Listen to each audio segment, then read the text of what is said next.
दुखी हो रही हूँ, आपकी गुरु माता भी वैसे ही ठीक उसी प्रकार दुखी हो, इसलिए मैं नहीं चाहती हूँ, क्योंकि यह दर्द मैं सहन कर रही हूँ, यह पीड़ा मैं सहन कर रही हूँ, इसलिए इस पीड़ा के विषय में मुझे पता है, आपको नहीं पता है, इसलिए आपकी गुरु माता को वह कष्ट मैं नहीं देना चाहती हूँ जो कष्ट मुझे हो रहा है। छोड़ दो इसे, जाने दो इसे। प्रेमांशु आंखों में झलक रहे हैं, जाने दो इसे, छोड़ दो। भगवान की तरफ देखा अर्जुन ने, प्रभु बड़ा धर्म संकट है, क्या करें? आप ऐसे खड़े हो, कुछ मार्गदर्शन नहीं करते हो। भगवान ने हंस करके कहा, पार्थ ये तुम्हारे घर का मामला है, अपना स्वयं का भैया, और ये घर की बात है, अपनों का मामला है, तुम लोग आपस में सुलह कर लो, मैं क्या कर सकता हूँ इसमें?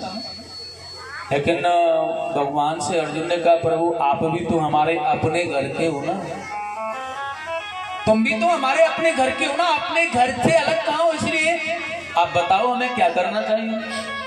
भगवान ने इशारा किया अर्जुन को, अर्जुन किसी भी परिस्थिति में ब्राह्मण का वध करना उचित नहीं है, यह ब्राह्मण कभी वध करने योग्य नहीं होते किसी भी परिस्थिति में, और बाल हत्या करने वाले को ना मृत्यु दंड दिया जाता है, यह निश्चित है। अर्जुन ने देखा है क्या करना है भगवान को, लेकिन भगवान ने इशारा किया है, बहुत सुंदर समझा दिया है, जानकर किया या अनजाने में किया है। पार्थ अगर कोई भी ब्राह्मण का अपमान कर देता है ना, तो उसे ब्रह्म हत्या के बराबर पाप ग्रहण करना पड़ता है, ब्राह्मण का अपमान कर देना। अर्जुन की समझ में बात आ गई है, द्रौपदी चाहती है इनका वध नहीं होगा किसी भी तरह से, मैं इन्हें मरने नहीं दूंगा, इनको मृत्युदंड नहीं दिया जा सकता है। इसलिए आज अर्जुन ने एक कार्य किया, महाराज भगवान की आज्ञा पाकर के अश्वत्थामा के सर का मुंडन कर दिया, उसकी चोटी को काट दिया। भीम ने उनके मस्तिष्क में लगी मणि को अपने नाखूनों को बढ़ाकर नोच लिया, निकाल दिया, उनके तेज को नष्ट कर दिया और अपमानित करके उन्हें छोड़ दिया। लेकिन ध्यान रखना है, अश्वत्थामा को अपमानित करके छोड़ा गया है, इसलिए इसके अंदर की ईर्ष्या और जाग गई है। यह सोच रहा है मैं संसार में तो किसी के पास बैठने के योग्य रहा नहीं, किसी के पास जाने के योग्य रहा नहीं, मेरा जीवन कैसे कटेगा। पांडवों अगर मृत्यु दंड मुझे दे दिया होता ना तो मैं मुक्त हो जाता, मुझे कोई पीड़ा नहीं होती, लेकिन तुमने मृत्यु से भी बड़ा दंड दिया है मुझे, मृत्यु से भी बड़ा दंड, इसलिए मैं तुम्हें ऐसे नहीं रहने दूंगा। द्रौपदी के 5 पुत्रों का वध कर दिया है, कुरु वंश का तो नष्ट हो ही गया है, पांडवों को तो मरना ही मरना है। लेकिन अब ध्यान दे रहा है कुरुवंश में ऐसा कौन है जिससे आगे बढ़ाए, और उसे याद आ गया केवल एक ही है, वह है जिस समय अभिमन्यु का वध हो गया था ना, उसकी पत्नी सती होने जा रही थी, और जब उसकी पत्नी सती होने जा रही है तो भगवान ने आकर के उसे रोक लिया, नहीं देवी तुम्हारे गर्भ में मेरा अपना वक्त है, इसलिए तुम्हें मैं सती नहीं होने दूंगा। और वह जान गया, वह उत्तरा आजकल द्वारिका में रह रही है भगवान की निगरानी में। और साथियों आज यह अश्वत्थामा ने अग्नि बाण का संधान किया और उत्तरा के गर्भ की ओर प्रस्थान कर दिया। लेकिन आज जब उत्तरा के गर्भ की ओर यह प्रस्थान किया है, बिजली सी कड़कने लगी है, चारों ओर अंधकार का साम्राज्य सा है, कष्ट और पीड़ा से ग्रसित आज उत्तरा ने भगवान को मनाना प्रारंभ किया है। हे भगवान बड़ा सुंदर मना रही है, इन्होंने संसार में किसी को नहीं अपनाया, केवल एकदम से भगवान की शरणागति ले ली। मैं संसार में किसकी शरण में जाऊं, किसको पुकारूं, इसलिए केवल भगवान की शरणागति। और बड़े सुंदर भाव में व्यासी ने यहाँ पर कहा है यार,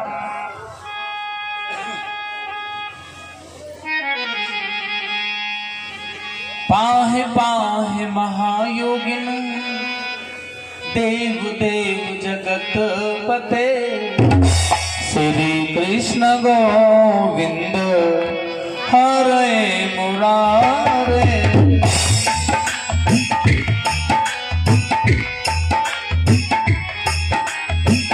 श्री कृष्ण गोविंद हरे मुरारे, हे नाथ नारायण वासुदेवा। श्री कृष्ण गोविंद हरे मुरारे, हे नाथ नारायण वसुदेवा।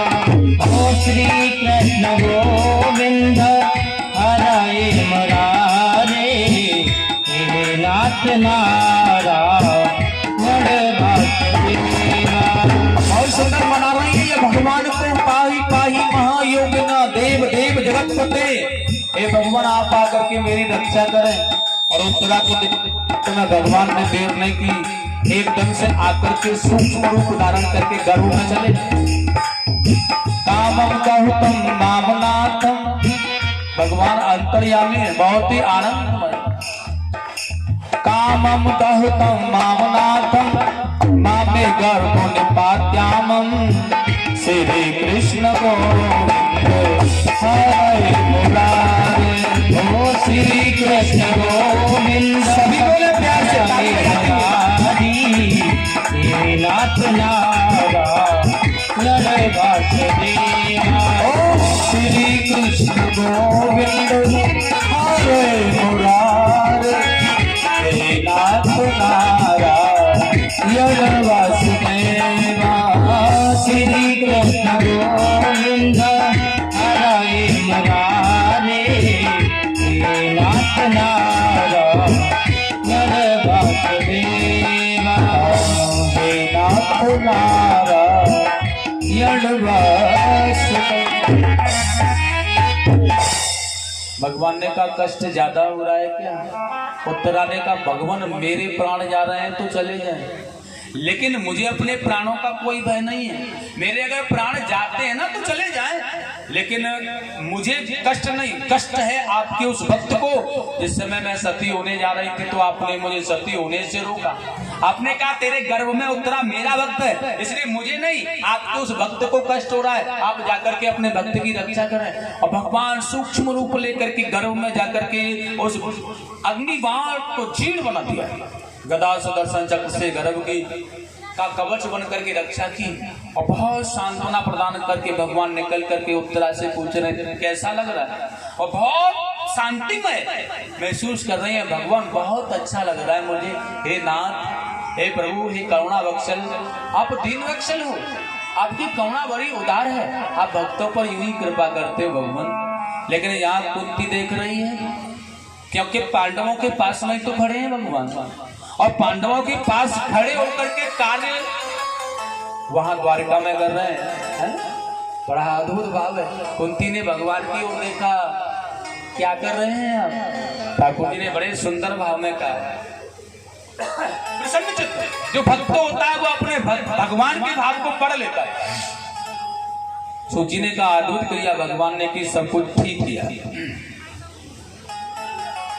उसके बाद में भगवान पांडवों को राज्य मिल गया है, धर्मराज युधिष्ठिर जी महाराज राजा बने हैं, सब कुछ प्रसन्नता कुशलता के साथ हो रहा है। लेकिन ठाकुर जी ने यहाँ से जाना तय किया है कि वो कोई कितने समय तक हमारे पास रह सकता है, इसलिए द्वारका के लिए प्रस्थान कर रहे हैं। तो सभी बड़े प्रसन्न चित्त भाव से उनसे मिल रहे हैं, बड़ा सुंदर भाव है, सभी मिल रहे हैं उनसे और मिलते हुए विदा कर रहे हैं। लेकिन जब कुंती का नंबर आया, आज देख रही है अपना भतीजा, अपने प्रभु, बड़ा सुंदर भाव है, न जाने कितने रिश्ते हैं इसके साथ में, और वह जा रहा है तो बहुत सुंदर दीपक आरती थाल लेकर के वंदन कर रही है महाप्रभु जी का। हे भगवान, कृष्णाय वासुदेवाय देवकी नंदाय च नंदी गोप कुमाराय गोविंदाय नमो नमः। हे भगवान, नमः पंकज नाभाय, नमः पंकज मालिने, नमः पंकज नेत्राय, नमस्ते पंकजाग्रय। कमल नयन, हे गोपाल, आप ही आश्रयदाता है भगवान हमारे, हे आश्रयदाता है कमल नयन। आपके श्री कंठ में अरुण कमलों की सुंदर मावला सुशोभित है, आपके श्री चरण में श्री फलम का चिन्ह अंकित है भगवान। हे नंद कुमार, हे देवकी नंदन, हे वसुदेव कुलभूषण, यशोदा के दुलारे, हे कन्हैया, हे कृष्ण, हे गोविंद, हे गोपाल, मैं आपको कोटि कोटि वंदन करती हूँ प्रभु। बहुत भगवान ने देखा इतनी सुंदर सी प्यारी सी स्तुति को, बुआ आज तो आपने मेरे जीवन को धन्य कर दिया है, इसलिए मैं अति प्रसन्न हुआ हूँ। आज मेरा मन है मैं तुम्हें वरदान देना चाहता हूँ, कोई भी वरदान मांग सकते हो, जो भी मांगना। कुंती ने कहा भगवान आप वरदान देना चाहते हैं तो जो मैं मांगूंगी वही देंगे ना? भगवान ने कह दिया जो मांगोगी वही देंगे। मांगो, क्या मांगना चाहती हो? अब तो देखिएगा कुंती से मांगा है, कुंती ने मांगा भगवान से, तो क्या मांगा? ठाकुर जी देने के लिए आए, क्या मांगे हम उनसे? और कुंती ने बड़ा सुंदर कहा भगवान अगर आप मुझे देना चाहते हैं ना तो मुझे यह वरदान दे दो कि मेरे जीवन में सदैव दुख ही दुख आते रहे। यही वरदान मुझे दो। मेरा सारा जीवन, जो भी शेष जीवन मेरा रह गया है ना, मेरे सारे जीवन में दुख ही बरसते रहे। कुंती ने दुखों को मांगा है ना, भगवान के आंखों में अश्रु झलक आए हैं। दुखों की बात की जाए तो कुंती से ज्यादा बहुत दुख किसी ने नहीं झेला, इसलिए बेचारी ने बचपन से आज तक दुखों को ही झेला है। बात की जाए तो ध्यान रखना है।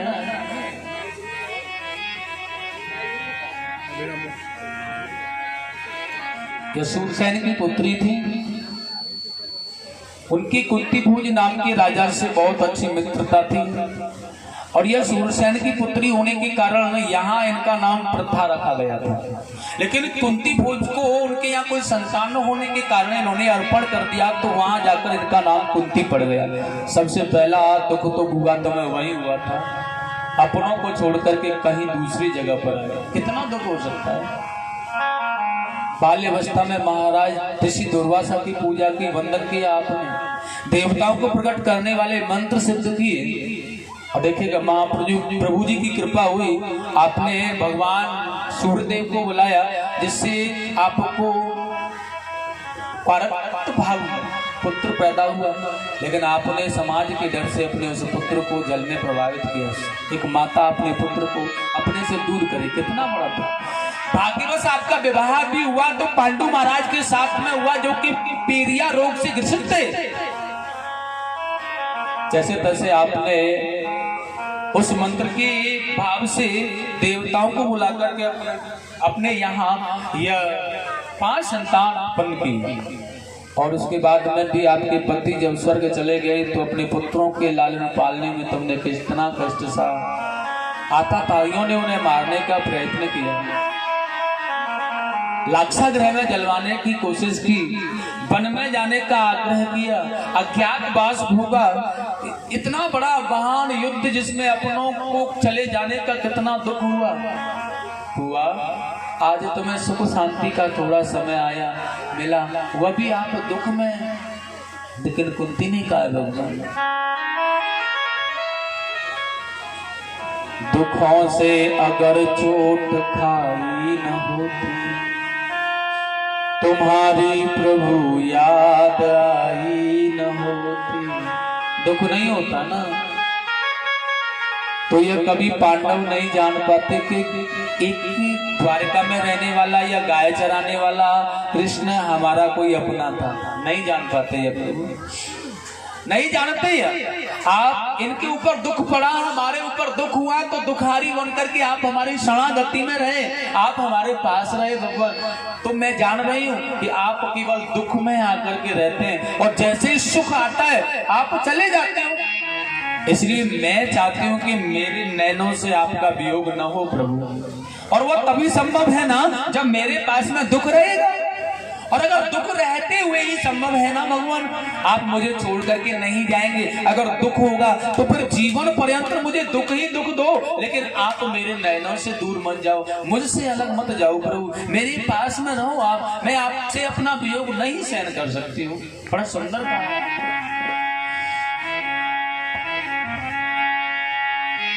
कागा सब दन खाइए, मेरा चुन चुन खैया तूने नामत खायो मोहे श्याम मिलन की सुख भी मुझे प्यारे हैं, दुख भी मुझे प्यारे हैं।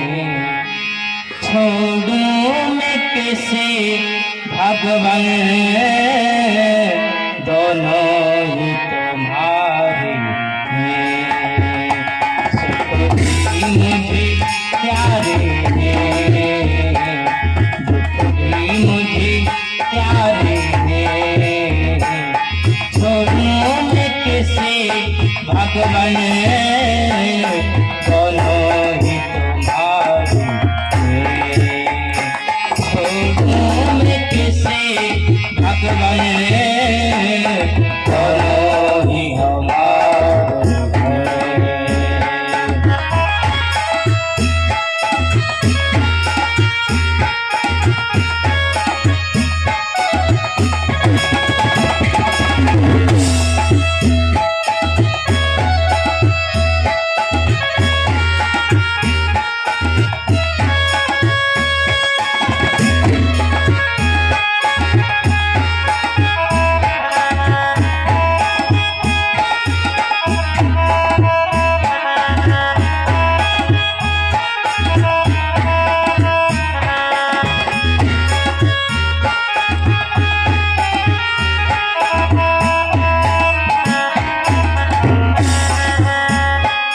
सुख दुख ही तो दुनिया की गाड़ी को चलाते हैं। सुख दुख ही तो दुनिया की गाड़ी को चलाते हैं। सुख दुख ही तो हम सबको इंसान बनाते हैं। सुख दुख ही तो हम सबको इंसान बनाते हैं। तो इंसान बनाते हैं। संसार की नदियाँ दोनों ही किनारे हैं। संसार की नदियाँ दोनों ही किनारे हैं। छोड़ूं मैं किसे भगवन, दोनों ही तुम्हारे हैं। छोड़ूं मैं किसे भगवन, दोनों ही तुम्हारे हैं।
क्या करें हमने तो तेरे भागे हाथ पसारे हमने तो तेरे भागे हाथ पसारे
बोलेंगे गोविंद भगवान की। भगवान ने आज जाना स्थगित कर दिया। उसके बाद प्रातः पांडवों को भीष्म जी से मिलाया भगवान ने और उनको अपना वही दिव्य रूप का दर्शन कराया जिसमें भगवान की अद्भुत रूप का दर्शन कर प्राणों को भीष्म जी ने नहीं छोड़ा और दिव्य दर्शन को करके भगवान के श्री चरणों में अपनी ज्योति को विलीन किया। पांडवों ने बड़े सुंदर भाव से राज शासन काल किया है। सूजी महाराज ने कहा समय बीत जाने के बाद में पांडवों के यहाँ उत्तरा के गर्भ से एक बालक जन्म लेता है। इसकी बधाई के लिए बहुत सारे लोग आए। इनके मामा के यहाँ से भी आया, सूचक भात जिसे कहते हैं, जिसे और भगवान ठाकुर जी भी लेकर आ गए क्योंकि उनकी भी बुआ थी वहाँ।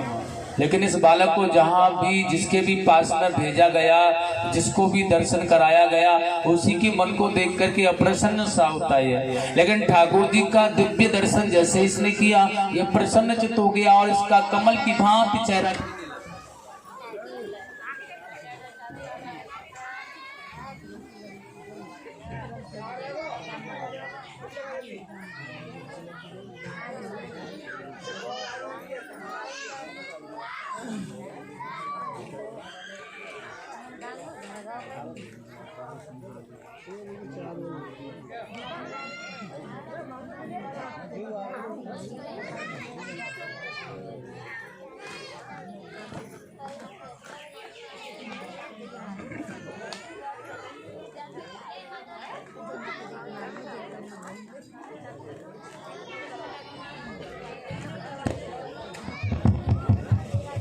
जय श्री राधे।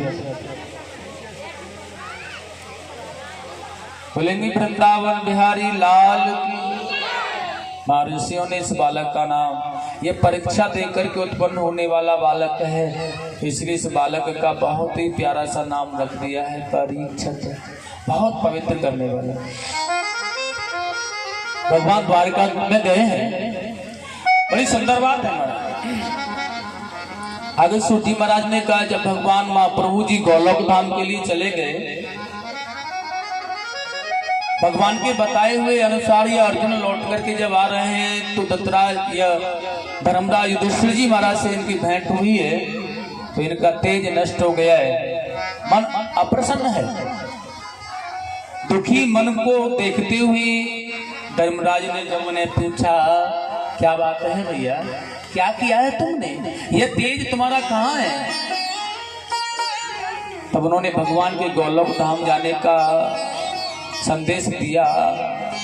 कुंती ने दोनों भाइयों की वार्ता को सुना, इसलिए भगवान गोलोक धाम के लिए चले गए। ऐसा उन्हें महसूस हुआ अपने प्राणों को छोड़ दिया है। और यह पांडवों ने देखा है आज भगवान गोलोक धाम के लिए चले गए। जिस प्रभु की शरणागति में हमारा तन मन धन सर्वस्व था वही नहीं है, तो फिर हमें भी बढ़ना चाहिए, आगे चलना चाहिए। इसलिए यह अपने पौत्र परीक्षित को राज्याभिषेक किया। ब्राह्मणों के द्वारा बहुत अच्छी विधि से कृपाचार सुंदर सुंदर बड़े लोगों के साथ नियुक्तिकरण किया। संतों की, ब्राह्मणों की कृपाचार आदि के द्वारा सहानुभूति में छोड़ करके इसका राज्याभिषेक करके चले गए। और देखिए यह हिमगिर में जाकर बर्फीली प्रांत में हिमगिर में गलते गलते अपने स्वधाम के लिए गए। धर्मराज युधिष्ठिर जी महाराज के लिए विमान आया, वह स्व शरीर विमान में बैठ करके अपने धर्म सिंहासन पर जाकर आसीन हुए। प्रेम से बोलेंगे गोविंद भगवान की, आनंद कंद भगवान की। हस्तिनापुर के साम्राज्य के अधिपति हैं आज परीक्षित जी महाराज। बड़ी विडंबना है, बड़ा धर्म शासन काल है इनका, सत्य। लेकिन जैसा राजा है वैसी प्रजा होना आती बिल्कुल संभव। यह धर्म धुरी के एक बहुत बड़े नायक हैं महाराज, सत्य धर्म का पालन करने वाले साधु महात्मा संत जन इनकी गाथाएं गाते हैं। ऐसा राजा होने के कारण ही हम जंगलों में बड़े आराम से भजन करते हैं। कोई भी अब चोर उचक्का डाकू आदि नहीं होता। धीरे धीरे उम्र बढ़ती हुई जा रही है। और देखिएगा इनके 4 पुत्र हैं। गंगा के किनारे पर 3 अश्वमेध यज्ञ किए इन्होंने। बहुत सुंदर गाथाएं इन्हें अपने पूर्वजों की श्रवण करने मिलती है, तो इनका बड़ा मन प्रसन्न होता है। साथियों, समय बदलता जा रहा है, यूं ही दिन प्रतिदिन समय बदलते बदलते बदलते इनके पुत्र जवान हो गए, बड़े हो गए। बहुत सुंदर भाव है, बड़ा सुंदर प्रतिष्ठावान अनुष्ठान इन्होंने किए। संतों की सेवा, बाणी ऐसी बोलिए मन का खोए, औरन को शीतल करहु आपहु शीतल होए। ऐसा पवित्र भाव इनके अंदर समादिष्ट है। अपनी वाणी के द्वारा किसी को कटु शब्द यह कहते नहीं है। बहुत ही सुंदर जीवन का निर्वाह। लेकिन यूं ही चलते चलते आज इनके मन में आ गया है, 48 वर्ष की उम्र हो गई है इनकी। उन्होंने देखा है मुझे पुत्र लायक हैं, वन में जाकर के भजन करना है, इसलिए वन में जाकर के साधुओं की संगति, संतों की संगति मुझे करनी चाहिए। इसलिए आज अपने कुछ सेवकों के साथ यह प्रतिदिन जंगल में संत ब्राह्मण महात्माओं के पास जाकर के ज्ञान चर्चा करते हैं, जिससे मन लगे वहां पर। लेकिन एक दिन यह देख रहे हैं, जाते समय उन्होंने एक दृश्य देखा। एक बहुत ही दुबला पतला एक पैर है, उसका बैल है, और एक बहुत ही दुबली पतली झीण गाय माता है। यह दोनों आपस में वार्ता कर रहे हैं, आपस में वार्ता। लेकिन इनकी दोनों की वार्ता होते यह देख रहे हैं खड़े होकर के, एक दूसरे से अपनी सहानुभूति, अपने दुख का विवरण कर रहे हैं। लेकिन उसी समय एक काले वस्त्र पहन करके, मोटा दंड हाथ में लेकर के व्यक्ति आया और जोर जोर से इन्हें पीटने लगा। राजा ने देखा इतना बड़ा जघन्य अपराध मेरे सामने, मेरे राज्य में, कौन है ये? दौड़ करके गए और जाकर के आज अपनी नंगी तलवार को म्यान से निकाल करके आज उसको मार देना चाहते हैं। पापी, तूने बहुत बड़ा अपराध किया है, मैं तुझे छोड़ने वाला नहीं हूं। लेकिन उसी समय यह उनकी शरणों में बैठ गया है। शरणागति भगवान महाराज हैं आप। किसी साधारण से व्यक्ति के पास भी शरणागति अगर कोई ले लेता है ना, तो वह भी जीवन दान दे देता है। आप तो राजा हैं, महाराज हैं, सम्राट हैं। मैं आपकी शरण में आया हूं भगवान, मेरी रक्षा करें आप, मेरी सुरक्षा करें आप, रक्षा करें आप। राजा ने कहा तुम ये बताओ तुम कौन हो? कहने लगा है ये महाराज मेरा नाम कलयुग है। कलयुग, हम 4 भाई हैं, सतयुग, त्रेता, द्वापर, कलयुग।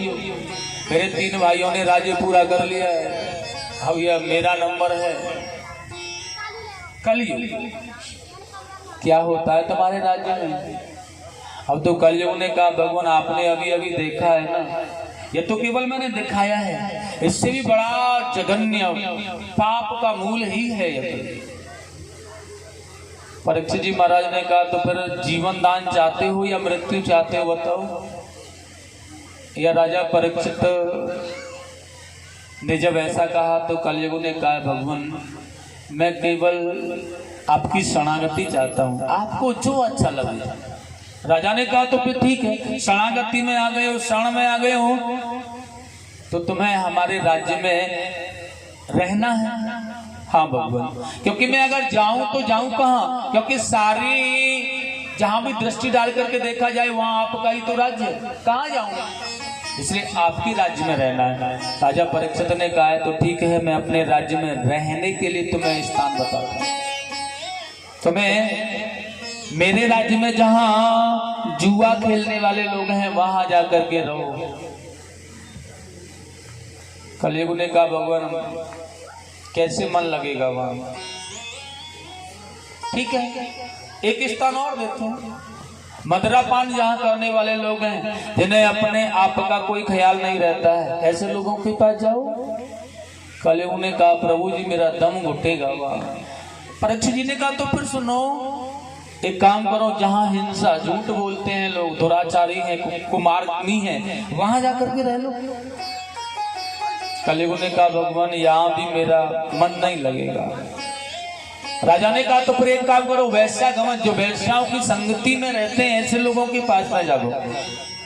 4 स्थान दिए, नहीं यहाँ भी मेरा, मैं यहाँ कैसे रहूंगा भगवान? यह 4 स्थान तो दे दिए आपने, लेकिन यहाँ मेरा दम घुट रहा है, कैसे रहूंगा? राजा परीक्षित ने बहुत ज्यादा निवेदन किया है तो परीक्षित महाराज ने और दे दिया, और वह है स्वर्ण माने सोना। ठीक है, आपका दम नहीं घुटेगा, आप प्रसन्न रहेंगे, स्वर्ण में वास कर सकते हो। और देखिए स्वर्ण में जैसे ही वास किया है, क्योंकि एक बात और है, ठाकुर जी ना ये स्वर्ण है ना, इस सोने को अपना ही स्वरूप मानते हैं। क्योंकि भगवान ने अपनी विभूतियों को अर्जुन को जब बताया है ना, प्रकाशित किया है, तो बताया धातुओं में जो सोना नाम का धातु वह मैं ही तो हूँ, मैं ही हूँ। जहाँ भगवान का निवास है फिर वहां कलयुग कैसे रह सकता है? कलयुग नहीं रह सकता। राजा परीक्षित ने कलयुग को रहने के लिए स्वर्ण का स्थान दे दिया। यह उनकी भूल थी, यह अज्ञानता थी, यह ज्ञान का प्रकाश था, ध्यान रखना। लेकिन बहुत बड़ी बात है, कल यह राजा परीक्षित अज्ञानी तो हो ही नहीं सकते, यह ज्ञानवान है, प्रकाशवान, धर्मशील है यह, और यह बार बार प्रयत्न करता जा रहा, मुझे यह चाहिए, मुझे यह चाहिए, मेरा यहाँ दम घुट रहा है, इसलिए कह दिया जाओ स्वर्ण में वास करो आप। क्योंकि बाकी में जहां स्वर्ण में ठाकुर जी का निवास है वहां कलयुग नहीं कदापि रह सकता है। लेकिन यह कलयुग किस स्वर्ण में रहता है, इस बात का ध्यान देना है। कलयुग चोरी से चुरा करके लाया हुआ स्वर्ण है, बलपूर्वक छल से छुड़ाया हुआ स्वर्ण है, पाया हुआ स्वर्ण है। ऐसे स्वर्ण में कलयुग रहता है। और जो अपनी मेहनत से कमा करके धारण किया हुआ स्वर्ण है उसमें ठाकुर जी वास करते हैं, क्योंकि वो अपनी ईमानदारी का प्रतीक है और अपनी सत्यता का प्रतीक है, इसलिए वहां ठाकुर जी रहते हैं। और बेईमानी, 2 नंबर से, नाना प्रकार के व्यवसायों से, छल पूर्वक, कपट से, ऐसे स्वर्ण में कलयुग वास करता है। इसलिए परीक्षित ने कहा है जहां परिपूर्णता और मेहनत का फल है वहां भगवान रहते हैं, बल्कि कलयुग नहीं रह सकता। और जहां दुराचारी लोग हैं वहां पर कलयुग रह सकता है, कोई बात नहीं। इसलिए यदि है ध्यान रखना है। लेकिन यह बिल्कुल सत्य है कि राजा लोग भी स्वर्ण से वंचित नहीं हो सकते। एक दिल की बात है, बहुत सुंदर से राजकोष में जाकर परीक्षित जी महाराज ने वह स्वर्ण मुकुट धारण किया अपने सर पर, जो कि धर्मराज युधिष्ठिर जी महाराज को सम्राट बनाने के लिए जरासंध का वध किया भगवान ने भीम के द्वारा, लेकिन छल से बलपूर्वक। दोनों योद्धाओं का द्वंद्व युद्ध था। अगर भगवान नारायण भगवान कृष्ण वहां पर भीम को प्रकाशित नहीं करते, उन्हें नहीं समझाते, उन्हें नहीं बताते, उनके बल को पुनः बलवान नहीं बनाते उन्हें, तो वह कभी मारा नहीं जाता। छल पूर्वक बल से भीम ने उसका वध किया था। वह राजमुकुट लेकर के आए थे, वही धारण किया है, इसलिए यहाँ कलयुग सवार कर गया है।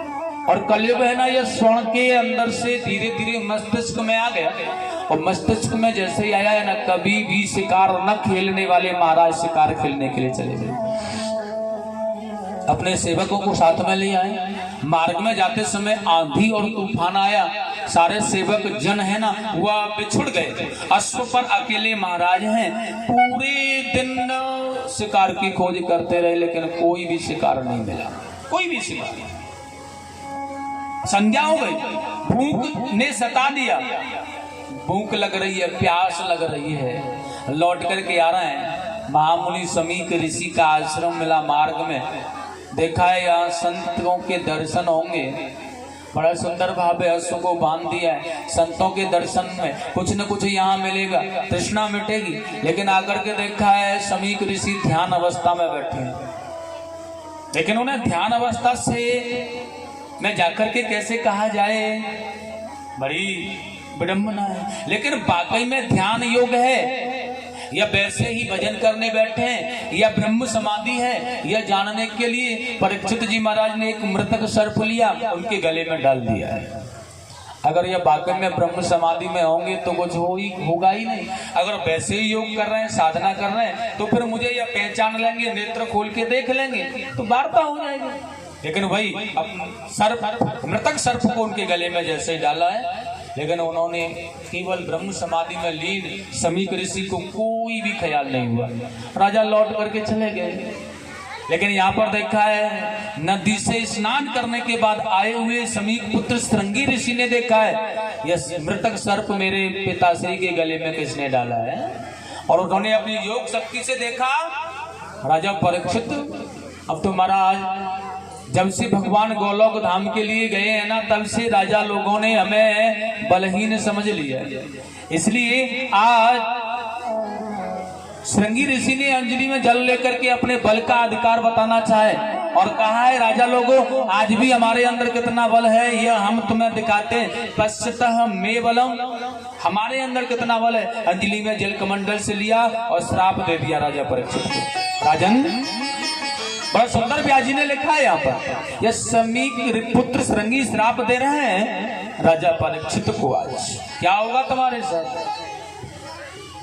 इतिलग्तम यादम तक्षकः सप्तमे हनि श्री कृष्ण गोविंद हरे मुरारे। श्री कृष्ण गोविंद हरे मुरारे। हे नाथ नारायण वासुदेव। गच्छयति स्वांकुलांगरं योततो मे तत्त्वं श्री कृष्ण गोविंद हरे मुरारे। श्री कृष्ण गोविंद हरे मुरारे। हे नाथ नारायण वासुदेव। गोविंद बोलो प्यारे गोपाल बोलो राधा रमण हरि गोविंद बोलो। गोविंद बोलो प्यारे गोपाल बोलो राधा रमण हरि गोविंद बोलो।